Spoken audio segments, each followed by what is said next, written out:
ခါတီးပြန်ဘက်တွေကတယောက်ကိုတယောက်ဘလို့သဘောထားကြတယ်လဲဆိုတာဘလုံးလောကတွေကိုကြည့်လိုက်ရင်သိတာထင်ရှားပါတယ်အထူးသဖြင့်တမျိုးတည်းနေတည်တဲတောက်ကြတဲ့မြို့ကန်ပြန်ဘက်တွေဆိုရင်တသိန်းနဲ့တသိန်းအမြဲတမ်းရှင်ပြိုင်နေတတ်ကြပါတယ်လန်ဒန်မှာအသင်းတွေအများကြီးရှိပေမဲ့မြောက်လန်ဒန်အခြေစိုက်စပါနဲ့အာဆင်နယ်အသင်းတို့ကတော့တသိန်းကိုတသိန်းမြင်မြင်ချင်းလောက်အောင်မုန်းတီးနေကြတဲ့အသင်းတွေပါစပါတင်အညွတ်တွေကဘလောက်ထိကြီးမားသလဲဆိုရင်သူတို့အသင်းမှာအနီရောင်ကိုတားမြစ်တဲ့အထိအသုံးဆောင်တွေကအနီရောင်ကိုရှောင်ကြတဲ့အထိကိုပြင်းထန်ပါတယ်မကြသေးမီနှစ်တွေတုန်းကအာဆင်နယ်အသင်းဖလားရမှာဆိုလို့စီးတီးနဲ့ပွဲမှာဘေးကိုချော်ကန်ခဲ့တဲ့ဆွန်အောင်မြင့်လောက်ရက်ကလည်းအာဆင်နယ်ပေးသက်တွေစိတ်ထဲမှာလက်ဆက်နေဦးမှာပါ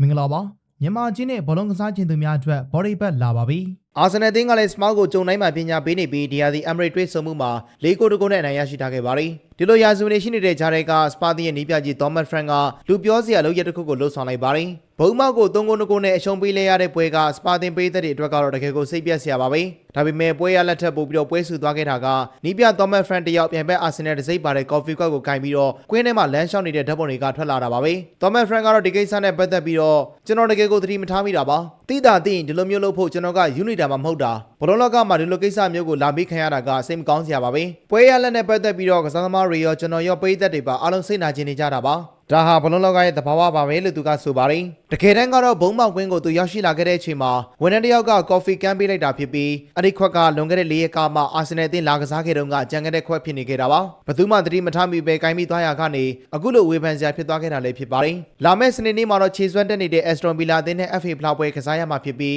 ဇန်နဝါရီလ19မှာတော့ West Ham နဲ့ဒါဘီပွဲကစားခဲ့ရမှာပါဒီပွဲတွေမှာသာရလက်မကောင်းရင်တော့ Thomas Frank ရဲ့အနာဂတ်ကတကယ့်ကိုစိုးရိမ်စရာဖြစ်လာတော့မယ်လို့ဝေဖန်သုံးသပ်သူတွေကလည်းပြောဆိုနေကြပါတယ်